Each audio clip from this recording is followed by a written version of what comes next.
volto a repetir, estou saindo do clube, é uma...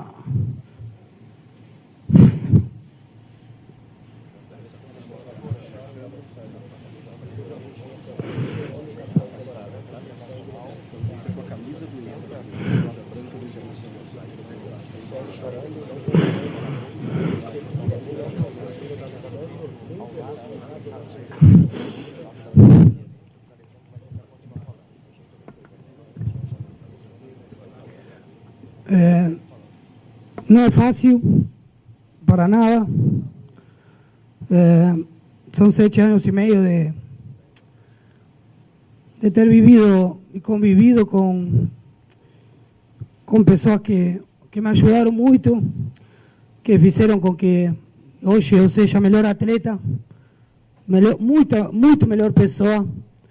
Eu estou muito agradecido. É um clube que me deu todo e que eu tinha um pensamento de que o tempo ia passando e eu queria sair bem. Recolhe essa bola pela intermediária, procura finta. Com a pinta direita, a bola foi desviada pela linha lateral. Lateral, arremesso cobrado. Lá na ponta esquerda, traz a bola para a perna direita, vem para a tabela, recebeu de volta, tocou. Na ponta direita, bico direito da grande área, lançou pelo alto da área, fechou para marcar mais um, ganhou do zagueiro, bateu, é gol! Gol!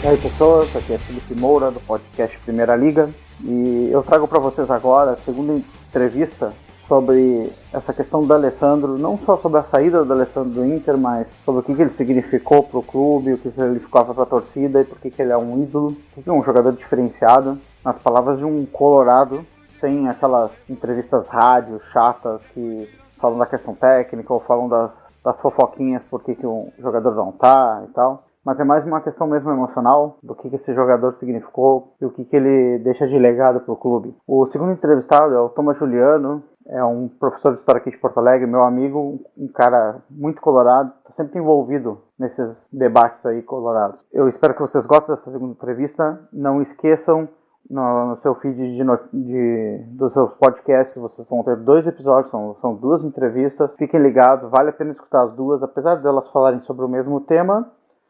Elas são completamente diferentes uma da outra. Uma vai para um lado mais histórico da passagem do D'Alessandro, outra para um lado mais emocional, mais do sentimento da torcida mesmo. Então são 2 entrevistas bem diferentes, são 2 entrevistas muito boas. Fiquei muito feliz de ter podido fazer esses 2 registros que com certeza honram a passagem do D'Alessandro aqui no Colorado. Para você que é de outro time, pode escutar também, vai valer a pena.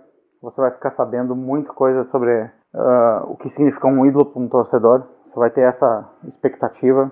E se vocês quiserem que a gente fale de outros jogadores, de outros times, outros ídolos, a gente tem esses planos para fazer especiais sobre os jogadores. Por favor, mandem um feedback para o programa, para o Twitter do programa, ou pode mandar um feedback para o meu próprio Twitter, é @FelipeMM. Qualquer coisa a gente fala aí no próximo programa, comenta aí a interação de vocês. Então, fiquem com a conversa que eu tive com meu amigo Thomas. Espero que vocês gostem. Grande abraço, pessoal. In my wrestling and in my doubts, in my failures you won't walk out. Your great love will lead me through. You are the peace in my troubled sea. Whoa, you are the peace in my troubled sea. Eu estou aqui com meu amigo Thomas Juliano. Ele é historiador e tem um podcast chamado Civilização Ocidental. Bem interessante vocês acessarem. E aí, amigo, tudo bem? Tudo bem, Felipe? Obrigado pelo convite. Olha só, eu queria pegar contigo a percepção, assim, o que tu sente como torcedor colorado em relação à passagem do D'Alessandro no Inter, como é que ele se tornou um ídolo da torcida e por que ele é um jogador que vai ficar na história do Inter. Bom, primeiro que é uma satisfação muito grande falar um pouquinho sobre os meus sentimentos acerca da presença do D'Alessandro vestindo o manto colorado.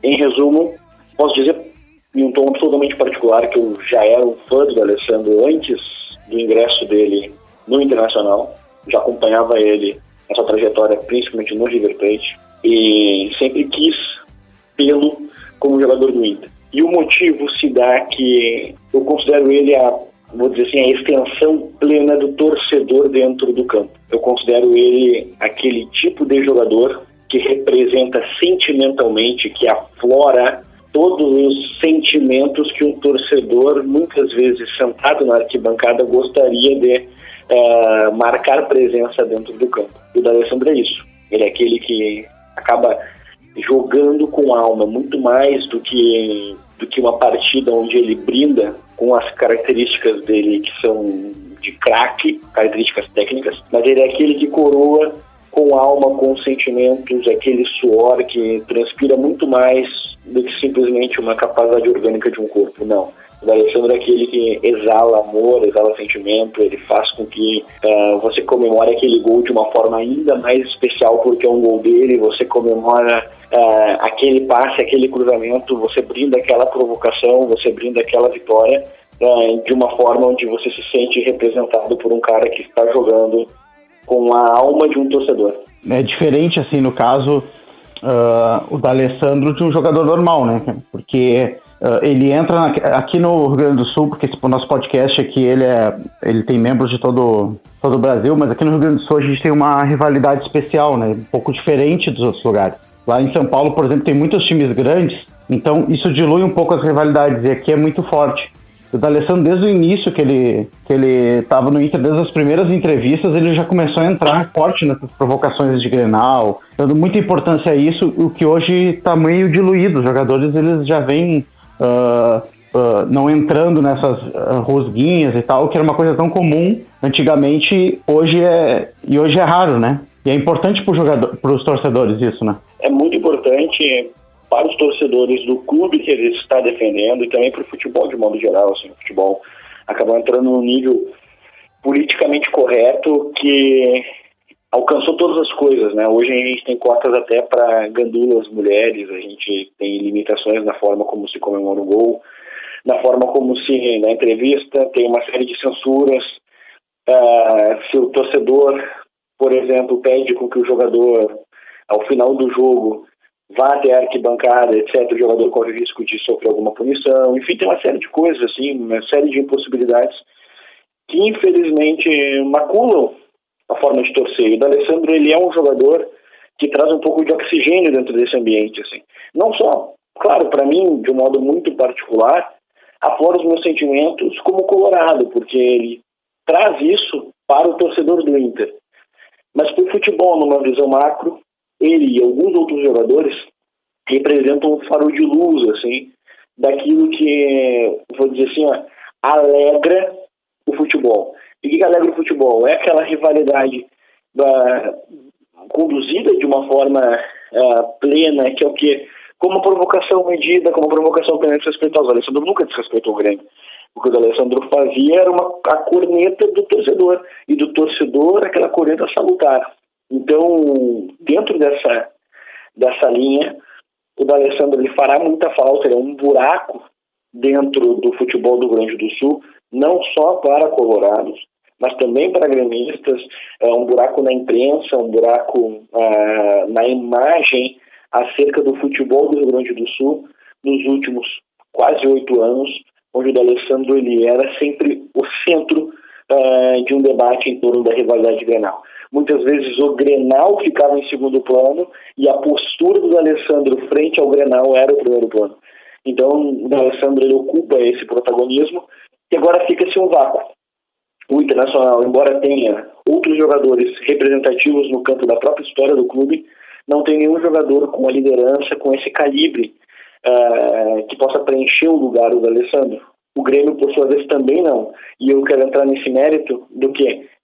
Desse preenchimento dentro da esfera Grenal. O Grêmio tem ele, por exemplo, o Juliano, que teve uma passagem pelo Inter, o Inter tem o Anderson, mas que ambos só ocupam um certo espaço dentro da mídia por essa mudança de clube, mas não por algo que eles façam dentro do campo que se assemelhe minimamente que fosse a postura do Alessandro. Então, o Alessandro fará muita falta para o Clássico, fará muita falta para os torcedores do Grêmio e, claro, para os torcedores do Inter, que, como eu, ainda estão se recuperando de toda essa avalanche de informações que acabou, com certeza, pegando todos de surpresa. E me diz uma coisa, a gente tinha o Inter tinha o Fernandão, né, que chegou ao status de ídolo máximo, ainda quando vivo, dentro do Inter como jogador. Logo que o Fernandão foi sair, estava em negociação, era impossível segurar o Fernandão por causa das propostas realmente assim irrecusáveis que ele tinha do futebol árabe. O Inter se preparou e foi buscar o D'Alessandro como uma alternativa para colocar dentro do clube. Não sei se ele esperava que o D'Alessandro fosse chegar a ser ídolo do clube e tal, mas uma alternativa técnica para colocar lá. E hoje o D'Alessandro sai e não tem ninguém tem a mínima notícia de alguma coisa que a direção esteja fazendo para trazer outra pessoa. Tu acha que essa senda de vitórias do Inter, que combinou lá com o Fernandão e depois continuou com o D'Alessandro, porque foram 7 anos e meio e 10 títulos, tu acha que sem um ídolo, sem uma referência dentro do campo com a torcida, essa ligação, tu acha que é possível isso continuar ou tu acha que isso dá um fim numa fase do Inter? Que agora, por exemplo, eu vejo os gremistas estão muito felizes, né, que o D'Alessandro foi embora, apesar de ele ser carismático, os torcedores do Grêmio tirarem fotos com o D'Alessandro, procurarem o D'Alessandro para tirar foto com ele. Mas tu acha que, por exemplo, acabou uma era dentro do Inter e agora não tem substituto? Ou tu acha que isso aí não vai fazer muita falta? Como é que tu vê isso? Bom, é uma pergunta muito boa e vou começar respondendo ela da seguinte forma. Primeiramente, que eu acho que o processo de empréstimo do Alessandro foi muito mal conduzido. Eu acho que nós estamos falando de uma direção que já comprovou em outras gestões que não consegue trabalhar adequadamente com os nossos ídolos. É a mesma direção, o mesmo conjunto de pessoas, ou melhor, basicamente o mesmo conjunto de pessoas que vendeu o Fernandão da forma que vendeu. O Fernandão estava concentrado para um jogo, os torcedores colorados também amanheceram com essa notícia, onde o Fernandão estava indo embora. É a mesma direção que se desfez do Yarley também de uma forma abrupta, lembrando que o Yarley saiu, foi para o Goiás, fez um bom ano no Goiás e depois ainda foi contratado pelo Corinthians para jogar uma Libertadores, ou seja, o Yarley tinha bola para queimar, não queria sair. O D'Alessandro, eu tenho a impressão, eu não tenho nenhuma informação sobre isso, mas que ele não sairia do Inter. Essa é a minha impressão. Ele já vinha manifestando principalmente desde a reinauguração do Beira-Rio, que ele gostaria de se aposentar no Inter e continuar no Inter. Claro que ele tem um contrato ainda vigente, que ele pode voltar no começo do ano que vem, jogar os 6 meses que tem de contrato, ou jogar todo 2017 e se aposentar dentro do Internacional. Essa hipótese existe? Sim, ela existe, eu não acredito nela, mas contratualmente ela existe. Agora, dentro dessa situação de reposição, a gente vai falar ainda de um adicional a essa dificuldade dessa direção em gerenciar essa saída do Alessandro. Por quê? Quando o Fernandão saiu em 2008 e nós estávamos o quê? Com um conjunto de time com lideranças, com um perfil vitorioso que já estavam dentro do clube. Exemplo, quando o Fernandão saiu em 2008, o Inter tinha dentro do seu vestiário o Índio, o Inter tinha o Alex, o Inter tinha o Magrão, o Inter tinha o Guiazul. Ou seja, o Inter tinha um conjunto de jogadores com um estofo e com uma identificação com o clube que se dá até o presente. Eu citei 4 jogadores que são explicitamente colorados. Bom, hoje nós não temos isso. Nós temos o quê? Um goleiro que daqui a 6 meses está em começo de carreira, daqui a 6 meses vai embora do time. Nós temos o Alex, que continua no time, e basicamente os outros são grandes interrogações. Nós temos o Rodrigo Dourado, que externa um sentimento pelo clube, mas ainda é um menino. Ou seja, aqueles que manifestam um sentimento pelo clube, uma identificação pelo clube, uma preocupação com as causas do clube, ainda são meninos. E em 2008 não eram. Em 2008 eram jogadores com um estofo. Essa é a minha primeira preocupação, que aquele alicerce da liderança. Quando o Fernandão saiu, nós tínhamos uma base, tanto que o D'Alessandro chega em 2008, ele não é o protagonista em 2008. O protagonista técnico é o Alex. O O D'Alessandro só assume um protagonismo em 2009. Bom, dentro dessa situação me preocupa primeiramente isso. Eu acho que com a saída do D'Alessandro, sim, demonstra-se uma retirada, eu vou dizer assim, para o campo da memória, uma fase do Inter. O Inter, essa história do Inter ainda viva, ela vai para a memória e nós vamos ter um futuro bastante incerto. Por que bastante incerto? Eu acho que, valendo 2015, nosso time, 2016, desculpa, o nosso time, ele é médio, nós não temos condições, eu acho, que de disputar grandes taças. Mas o Corinthians se desfez, outros clubes se desfizeram de jogadores. Não, isso não se aplica ao Internacional. Eu acho que tem no mínimo 3 ou 4 clubes mais fortes do que o nosso time, então por taça eu acho que o Inter entra num processo de declínio. Acho que substituição por D'Alessandro tem que ser como aconteceu com o Fernandão e D'Alessandro na relação dos dois. O D'Alessandro e o Fernandão jogam em posições diferentes, então o D'Alessandro nunca teve que carregar o peso de ser explicitamente o substituto do Fernandão. Assim como quando o Inter for trazer alguém que tenha a função de substituir a liderança de um D'Alessandro, o Inter não pode trazer na mesma função.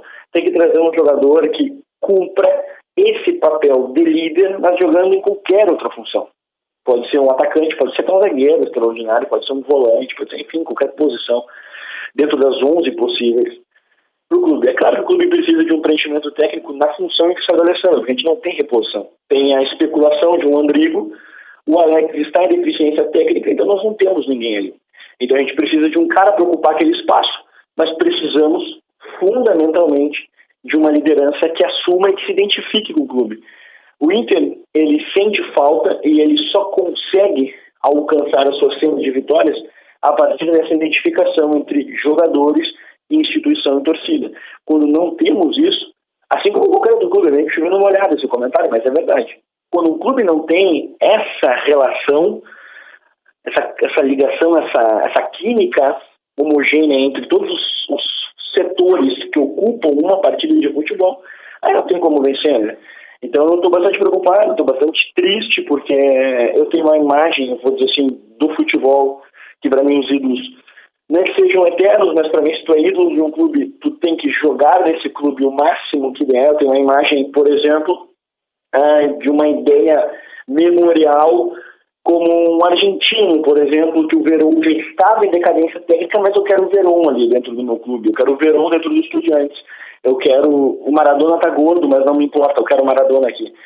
Para mim, o D'Alessandro poderia jogar mais tranquilamente, não só porque eu acho que ele ainda tem muita bola para dar. Ontem, contra o São José, eu estava no jogo, foi o melhor em campo do time, a bola passa por ele distribui o jogo, enfim, tem bola para queimar, tanto que ele saiu do Inter para jogar aonde? No atual campeão da América. Vamos ignorar que o River Plate é um clube que tem uma história do D'Alessandro, e vamos lembrar o quê? O D'Alessandro foi contratado para jogar no atual campeão da América. Ele não foi contratado para jogar lá num time da Arábia que ninguém dá nada, onde ele só vai ganhar dinheiro e jogar pelo nome. Não, ele foi contratado para jogar num clube que vai cobrá-lo futebolisticamente mais do que isso. O D'Alessandro, ele não é ídolo no River Plate, isso tem que ficar claro. O D'Alessandro foi ídolo no River Plate. Uma boa parte da torcida, e repito, uma boa parte da torcida tem uma rejeição do D'Alessandro pelo fato que em 2008 ele jogou no São Lourenço e preferiu jogar no São Lourenço. Então, o contexto argentino é outro. O D'Alessandro saiu para jogar num clube onde ele vai ser cobrado. E se ele sabe disso, ele é um atleta que tem essa maturidade, o que acontece? Ele sabe que ele tem bola para dar. Por isso que a gente tem continuado aqui, na minha visão. Então, a imagem que eu tenho é essa. Eu acho que estamos sim, passando por um processo confuso. Passamos quando o Fernandão saiu, a gente fica inseguro, a gente fica com isso, com uma série de sentimentos. Mas nós estamos falando de uma direção que apresenta uma sucessão de equívocos. O Vitório Pífero é o cara da Libertadores de 2010. Ele é o cara da Libertadores de 2010 que tem uma mão de um Fernando Carvalho por trás. Ele é o cara da Libertadores de 2010, ele é o cara que fazia parte da gestão do Mundial de 2006, enfim. Só que ele não era esse cara. Ele, ao mesmo tempo que ele também não pode ser cobrado na totalidade pelo Mazembe Day, que ele não pode ser cobrado pelo 5-0 do Grenal, enfim. Então eu acho a nossa direção bastante confusa. O processo em si já é confuso em si. D'Alessandro saindo, fica aquele vácuo, fica aquele buraco, fica aquela ausência de liderança, fica a ausência de um cara que tinha respeito pelo torcedor, fica a ausência de um cara que sempre se posicionou entendendo o que ele representa. O D'Alessandro é um cara que tu não escuta falar nada, que tu não tem uma vírgula para se falar. Eu já conversei com ele pessoalmente e ele disse, eu tenho ciência da minha responsabilidade civilizacional enquanto ídolo. Olha a maturidade desse cara. Então, isso faz muita falta. Quando tu para e tu conversa nos bastidores do Internacional, que ele é um cara que ajudava os roupeiros a carregar mala, isso, por um impacto com o guri de uma base, é algo incrível, é algo forte, é algo que muda a direção atlética desse tipo de jogador. E o que acontece? Nós não temos isso. O Alex faz isso também? Faz, só que o Alex não tem a mesma cancha, a mesma forma de agir de um D'Alessandro, não tem esse mesmo ímpeto de liderança. Não tem. O D'Alessandro, ele é um líder pela biografia dele, que fala mais do que ele. O D'Alessandro é um cara que fala, mostra e demonstra com a sua biografia. Então são perfis diferentes, eu acho que a gente entra num período confuso. Já vi alguns nomes sendo especulados, mas ainda fica naquele terreno da especulação. Mas eu acho que muito mais do que vou dizer assim, de querer achar um cara para jogar com a 10 do Internacional, o Inter precisa ter um cara e ter uma estrutura que possibilite com que jogadores se identifiquem com o clube. E a minha preocupação, porque o D'Alessandro ele entrou em um clube que tinha esses jogadores. O D'Alessandro entrou num clube, repito, que tinha Índio, Bolívar, Alex, Nilmar, jogadores que são identificados com o Internacional. Hoje, o jogador vai entrar e esse contingente de jogadores realmente identificados com o Internacional ele é muito pequeno. Então é isso, não desmerecendo os outros atletas, mas eu estou entrando na ideia dos jogadores que se declaram torcedores do clube, que para mim isso é muito importante. Quando tu tem um jogador que alia técnica e coração, aí tu tem um time de 2006, né? Não? Aí tu tem um time de 2010. Aí tu tem esse diferencial. Eu acho que o D'Alessandro ele entrou num time com uma alma diferente e hoje a gente precisa ter uma alma diferente para poder receber qualquer tipo de atleta e ele no futuro não ser o novo D'Alessandro, mas ser um novo líder.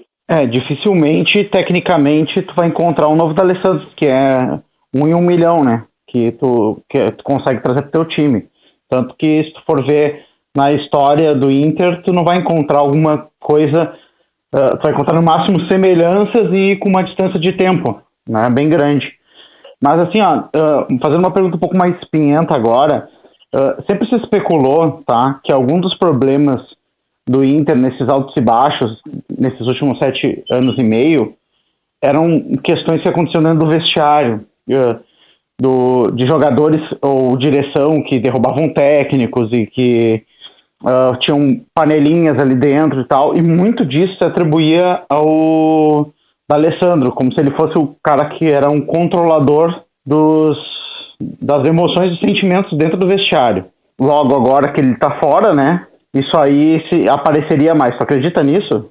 Bom, eu vou te dizer assim, o D'Alessandro sempre foi o teto de vidro de qualquer coisa que acontecer dentro daquele vestiário. Eu acho, eu não estou lá dentro, né, que o vestiário de um time de futebol deve ser entendido como uma empresa. Então, é óbvio que existem pessoas que se dão melhor dentro de um setor e outros que não se dão tanto, mas que convivem dentro de um fim comum profissionalmente. Eu sei de histórias, por exemplo, que o time de 79 do Internacional, os jogadores se odiavam, mas mesmo assim foram campeões invictos. Eu sei de histórias, por exemplo, que em 2008, no time da Sul-Americana, nós tínhamos problemas na forma dessa mecânica do time funcionar. Internamente os caras conseguiram se acertar. Enfim, acho que o D'Alessandro ficou muito exposto por causa do episódio dele com o Tite, que ele demonstrou uma hombridade de, inclusive, pedir desculpas, de reconhecer que ele tenha se equivocado. Eu nem sei se ele se equivocou ou não, mas ele sempre demonstrou uma hombridade, o que já mostra um trato diferencial.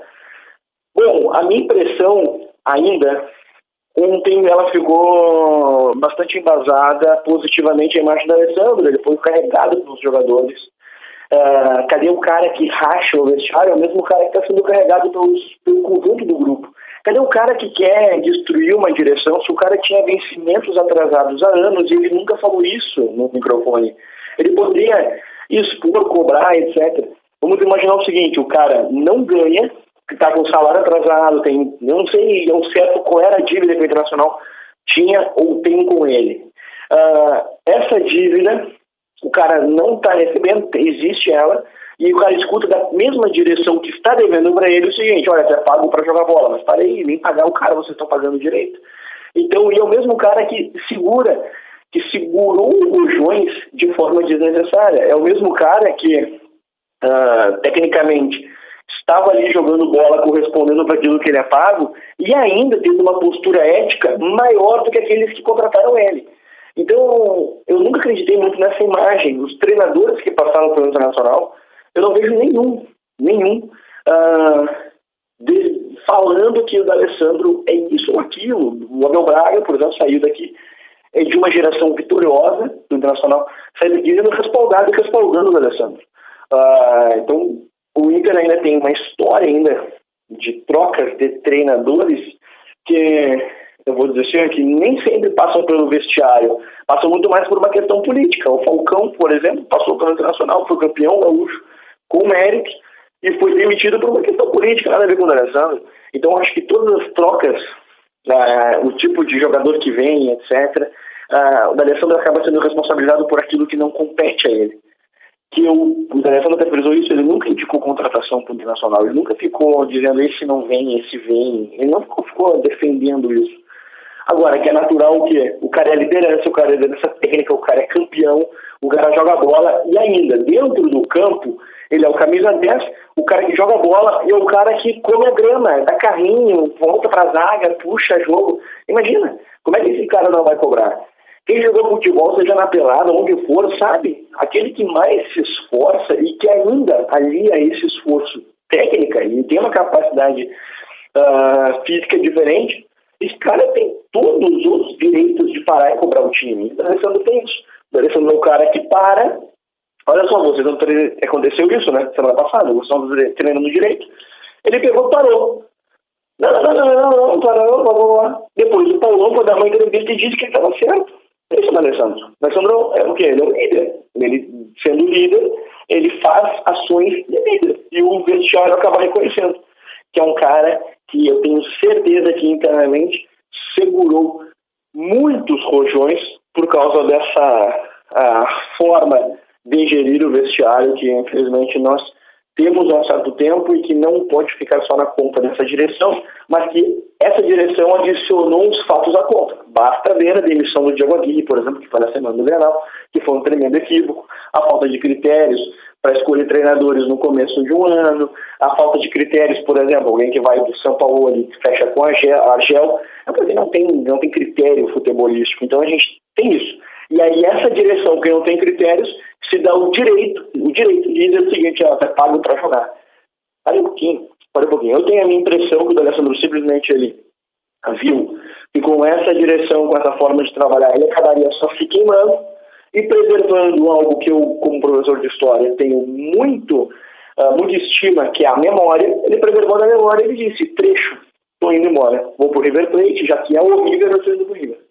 Pois é. E tu acha que o D'Alessandro entra num top 3 dos maiores jogadores do Inter? Da história? Eu tenho, né? Eu vou dizer assim, para mim isso é uma questão muito particular de cada torcedor. Tem torcedores, por exemplo, que viram o Carpegiani jogar, que viram o Figueiredo jogar mais. Enfim, eu, como sou de uma geração, embora uma geração bastante calejada, eu sou da geração de 90, eu também. Uma geração que sobreviveu ao colégio na década de 90 foi. Exatamente. Tem que respeitar, né? Exatamente. Não foi uma época fácil. E não sendo uma época fácil, uma época, inclusive, de muita tortura, futebol sendo, eu vou dizer assim, um peso e não qualquer coisa relacionada à alegria. Muito pelo contrário, o futebol na década de 90 no Inter era uma sucessão de decepções. Salvo o ano de 97, mas assim, no geral, eu coloquei no meu top 5 da história internacional, e o D'Alessandro, ele é sempre o terceiro lugar. Nós temos ali, de forma unânime, como o Falcão, tecnicamente, o melhor jogador da história do Internacional.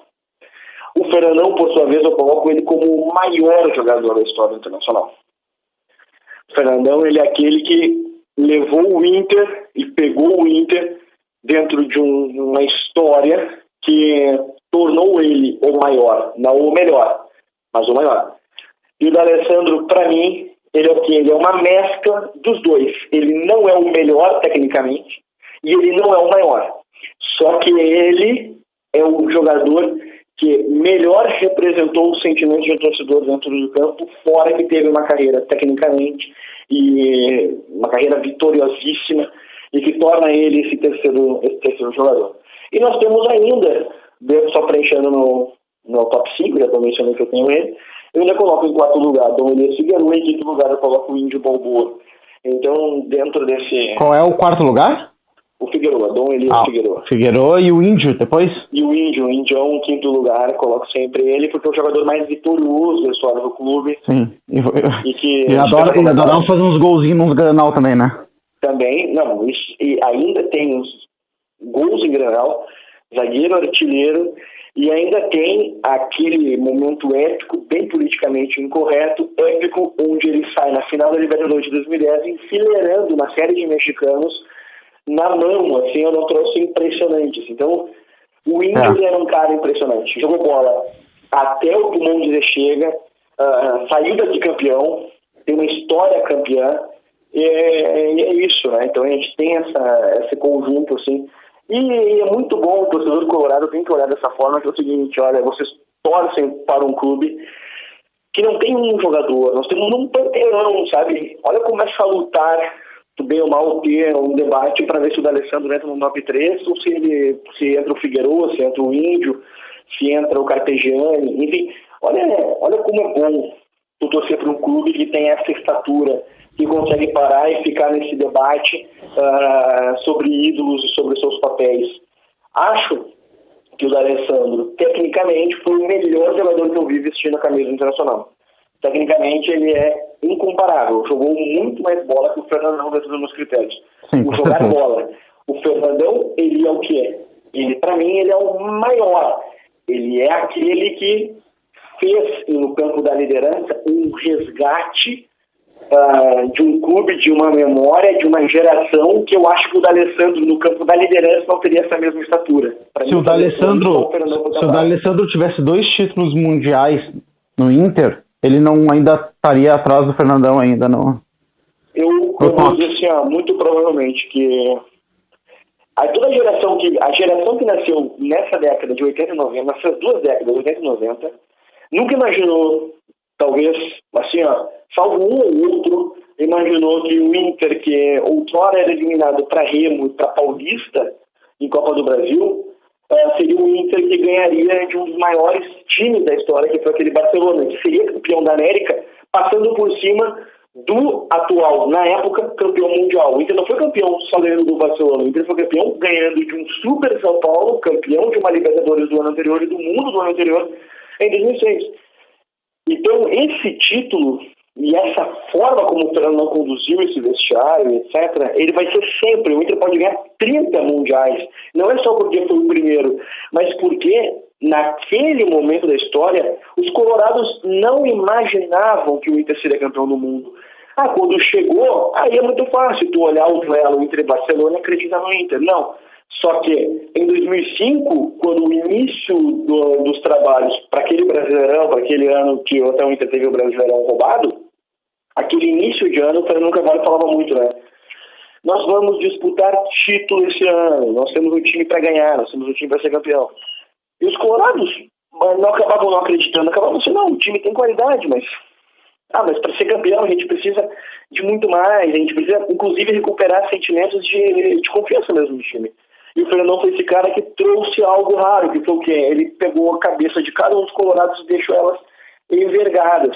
Olha só, olha pra cima, cara, para torcedor internacional. E ele fez isso. O D'Alessandro já pegou um clube com outra alma. E essa outra alma aí, eu acho que o D'Alessandro ele foi fundamental, porque ele pegou essa outra alma do Fernandão, ele trouxe a liderança dele. Ele botou o Internacional em um patamar que multiplicou aquilo que o Fernandão tinha feito.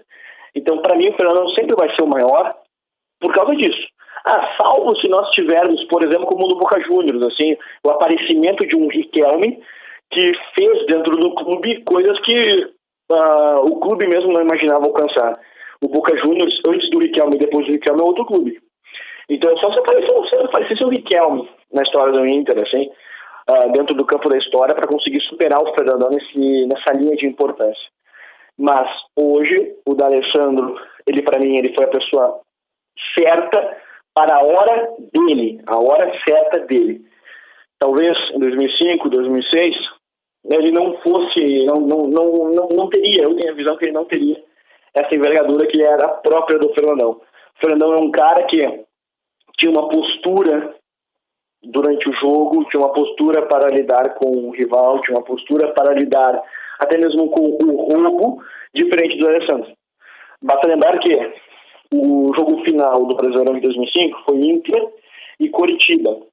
E o Internacional perdeu e o Renteria tomou um tapa naquele jogo, eu não me lembro para quem. O Fernandão não tinha uma postura de parar e xingar o cara que deu um tapa, botar uma pressão. Se o Renteria tomasse um tapa e fosse colega do Alessandro, o Alessandro teria feito um camburão. Então, o Fernandão teve o papel dele, a liderança dele, que é uma liderança diferente do Alessandro. Eu, particularmente, eu vou dizer assim, acho que os dois teriam espaço, inclusive, para jogarem juntos, e que se dariam muito bem. Então, felizmente, a gente foi brindado com uma sequência onde nós tivemos um líder com uma postura de lorde, um diplomata. No outro ano nós tivemos, alguns anos depois, nós tivemos um líder sanguíneo, colérico, que, se possível, ele sairia dali preso para defender aquele escudo que ele estava vestindo. Pois é, e me diz uma coisa, o que acontece, cara, com o Inter, que os caras saem chorando do Inter? Eu trago esse assunto um pouquinho por fora, mas porque tu citou o Yarley, né? Uhum. O Yarley, ele sofreu na saída ali, a emoção muito forte na despedida dele, foi até uma coisa assim que complicado, assim, ver adultos chorando é uma coisa complicada, mas o mesmo aconteceu com o Dali, o mesmo aconteceu com o Fernandão 2 vezes, né? Quando ele estava na questão de técnico, quando ele estava na posição de jogador. Uma coisa bem interessante que os caras sofrem para sair do Inter, né, cara? Os caras meio que... os caras nem foram criados aqui, entendeu? Não é pessoas da base do Inter, nada. Mas o que acontece que cria uma forte ligação emocional aí com o clube? Bom, eu acho que... Eu vou dizer assim, acho que é uma série de coisas, né? Vai muito do perfil do próprio jogador, ou seja, o Yarley foi um cara que, particularmente, ele ficou muito comovido com a abordagem que ele recebia dos torcedores do Inter na rua. Ele foi um cara que quis conhecer a história do clube, que pegou uma geração que também tinha esse interesse, Klemer, Fernandão, Bolívar, Índio, enfim. Então, o Yarley tem esse comportamento, que foi o comportamento de uma geração diferente. Eu acho que o Internacional acaba dando esse tipo de identificação entre jogadores, torcida e história a partir do momento onde o Inter tem uma ideia patrimonial muito presente. Vamos pegar o exemplo da festa de reinauguração do Beira-Rio. Na festa de reinauguração do Beira-Rio, tu tem a oportunidade de ver o cara que fez o primeiro gol da história daquele estádio ali, né, que participando daquele evento, assim como o cara que mais vezes vestiu aquela camisa, assim como o melhor jogador da história, assim como o capitão do título mundial. Essa relação entre passado, presente, torcida, gera um sentimento diferente. Eu acho que o Internacional, principalmente a partir da gestão Carvalho, soube trabalhar isso de uma forma muito melhor. E é uma torcida que não esquece das coisas. Muitas vezes no campo da corneta, aquela corneta burra, dão-se a ideia de que o Internacional esquece seus ídolos, né? Mas eu nunca vi o Marco Liberato, por exemplo, esquecido. Eu nunca vi o Dunga, que no Internacional teve uma carreira medíocre, mas em compensação... medíocre, eu vou dizer assim, média, uma carreira média para ser generoso com o Dunga, mas que fez um dos gols mais importantes da história do Internacional. Eu estava naquele jogo contra o Palmeiras em 99. Sofrido aquele troço lá. Exatamente. Até hoje, quando eu assisto no YouTube, eu grito gol ali, cara, porque é muito tenso, é demorado para acontecer o lance. Uma bola no final do jogo, que quase que manda o Inter pro Internacional em 2002. E é um time que valoriza esse mesmo Dunga, que tem um gol significativo na história dentro do clube. Então, é uma torcida torcida também que tem uma postura diferente, sabe? Outras torcidas do Brasil também têm essa postura, isso não é exclusividade do Inter. Só que no Brasil isso ainda é um número muito pequeno, porque o desapego à memória é muito grande. Eu acho que esse é um problema, tanto é que, eu vou dizer assim, ó, que nós compreendemos ainda muito pouco a ideia de valorizar o tempo que nós temos aquele jogador vestindo a camisa do Inter. Uma parcela significativa da torcida do Internacional. No último jogo do Beira-Rio do Inter, o último jogo no Beira-Rio da Alessandro jogando com a camisa do Inter, foi entre Curitiba no primeiro jogo do ano, e já estavam vaiando o time, cobrando o time. Por quê? Porque adquiriram um comportamento que eu julgo mimado, onde o Internacional tem que ser campeão sempre, jogar sempre bem, porque os caras ganham salário, fazem isso e aquilo. Cara, o futebol não é assim. Muito mal acostumado a torcida, né, cara? Exatamente. Eu sou um cara que eu gosto do lance do Inter ter muitos sócios e tal, mas eu reconheço que isso esfriou um pouco a torcida. Sim. Não, e outra coisa, assim, é o pessoal que não viu o que era tu torcer pro Betinho, sabe? Torcer pro Mazinho Loyola. Isso aí eu queria ver tu sugar esses caras. Oi? O Leandro Narigudo, aquele também, que era um projeto de ídolo que a gente tinha, né, cara? Sim. Década de 90. E ainda tu tem o quê? Essa mesma ideia de ídolo, de referência, e da torcida que valoriza esses caras, nós temos o quê? Nós temos o caso do Fabiano Cachaça. Fabiano Cachaça nunca ganhou um troféu expressivo com o Internacional, só que tem um gauchão de 97, que na história do Inter, quem estava naquele jogo, quem passou por 97, sabe o quanto que significou esse troféu. E aquela campanha, por causa desse Grenal do 5-2, desse gauchão de 97, desse Brasileirão, eles tornam um ídolo até hoje muito brindado, muito saudado, etc. Então a gente tem essa relação entre memória, clube, o Beira-Rio. O Beira-Rio é a história viva do Inter ali dentro. Tudo que o Inter conquistou foi dentro desse estádio. O Inter nunca conquistou as suas taças fora desse estádio. Todas as taças foram decididas dentro do Beira-Rio. Então, nós temos isso. Nós temos os 3 Brasileirões dentro do Beira-Rio, nós temos as 2 Libertadores dentro do Beira-Rio, nós temos as Recopas dentro do Beira-Rio. Então, o Internacional é um clube que é muito ligado à sua própria história, ao seu próprio patrimônio. E eu acho que isso, quando um jogador tem interesse, ele acaba se vinculando dessa forma com essa história, e com isso lamentando muito, porque ele não está se desfazendo de um clube. Ele está saindo de algo que ele entendeu a importância e o que ele representa para aquela história, que é valorizada por uma boa parte dessa torcida. Quando eu digo boa parte, é por quê?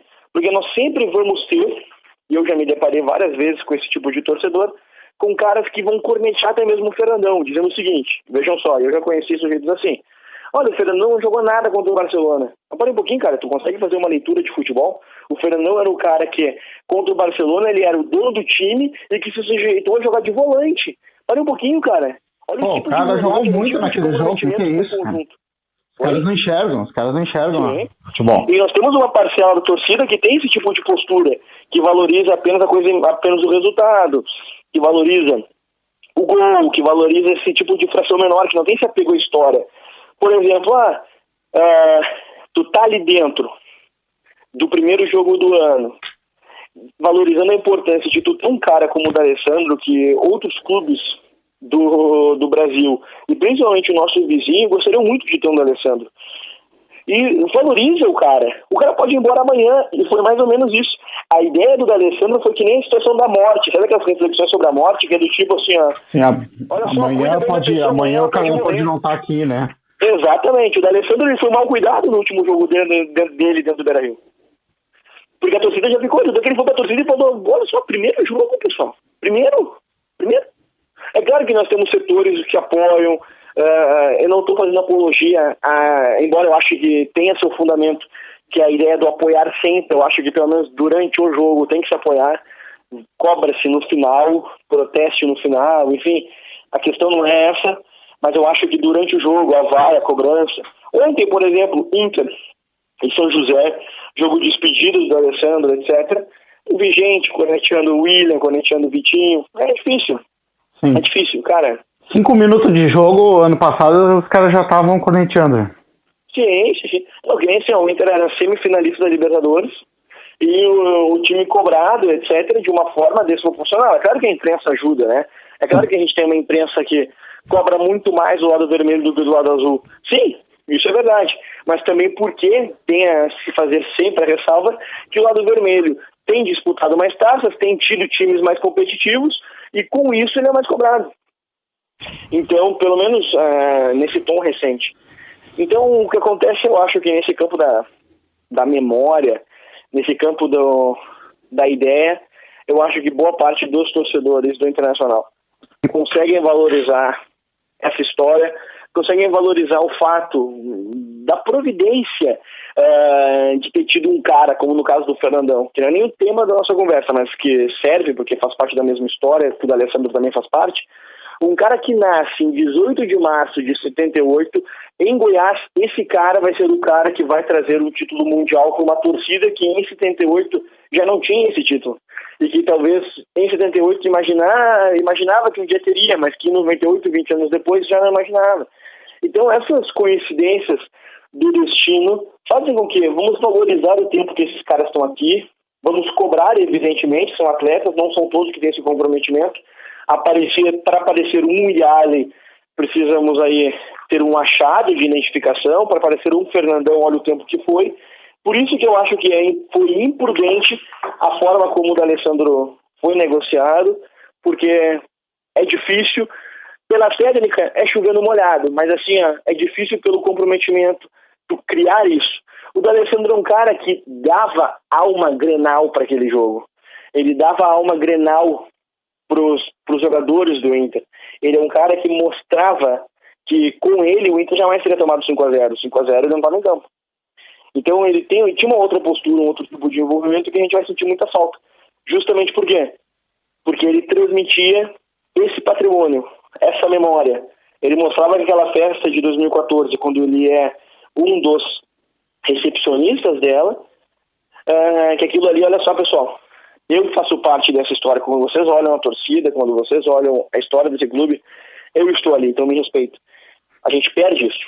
A gente tem um Alex, como eu disse, que tem essa história até no campo das taças. Ele é bem mais vitorioso que o D'Alessandro. O Alex é campeão do mundo. Mas assim, não é só isso. O Alex ele não tem esse mesmo perfil. Até que o Alex até deu uma entrevista ontem e disse o seguinte, né? Que sem o D'Alessandro nós somos um grupo comum. O Alex é um cara que tem uma realidade, um nível cultural muito diferente da média do futebol brasileiro, e detectou bem que o Inter estará se tornando depois dessa grande baixa. Então, para finalizar aqui, fica um furo então. Fica um furo sentimental, um furo no campo temporal, uma tristeza. Eu acho que o D'Alessandro poderia ter tido outro tipo de tratamento. Eu acho que a torcida poderia ter sido preparada de uma forma bem mais cautelar com essa saída. Foi uma pena, sim, que as coisas tenham sido feitas desse jeito. Como eu disse, o contrato dele possibilita com que ele volte ano que vem? Possibilita. Eu não acredito nessa ideia. Se ele voltar, eu realmente espero, eu vou dizer assim, que ele receba o tratamento que ele é digno, como o Índio, por exemplo, recebeu, como o Fabiano Cachaça, por exemplo, recebeu, e que o Fernandão não recebeu, o Yali não recebeu, que o D'Alessandro não recebeu. O D'Alessandro teve um jogo de despedida, vamos pensar bem, contra o São José, no estádio Passo de Areia, sem nenhum tipo de contato, sem nenhum tipo de tempo com a torcida. Se o D'Alessandro coloca milhares no jogo beneficente, imaginamos nós num jogo de despedida dele com a camisa do Inter. Então foi uma pena, eu acho que a torcida se sente muito aleijada, e nós estamos aí, tentando se recuperar futebolisticamente dessa perda. Não é uma perda para sempre, como a gente acabou perdendo o Fernandão, onde a dor segue, mas é uma perda assim no campo físico, no campo temporal, onde a gente acaba lamentando muito a ausência dessa referência. Então tá, Thomas, muito obrigado pelas palavras aí, por dar um pouco do teu tempo aí pro podcast. Valeu mesmo. Eu peguei aqui uma ideia assim até um pouco que eu não tinha do D'Alessandro, tá? Valeu mesmo aí pelo teu tempo. Cara, foi um prazer. Foi ótima teu depoimento aí. Foi um prazer. Para falar do D'Alessandro, vamos falar do D'Alessandro, principalmente falar do Internacional. É sempre algo que eu gosto. Conversar contigo para mim sempre é um prazer. Eu saiba sempre disso. Valeu. Um grande abraço aí, amigo. Valeu, amigo. Um abraço tchau, pra ti, tá? Valeu. gol! Não vai terminar nunca. Acaba o jogo que não deveria terminar.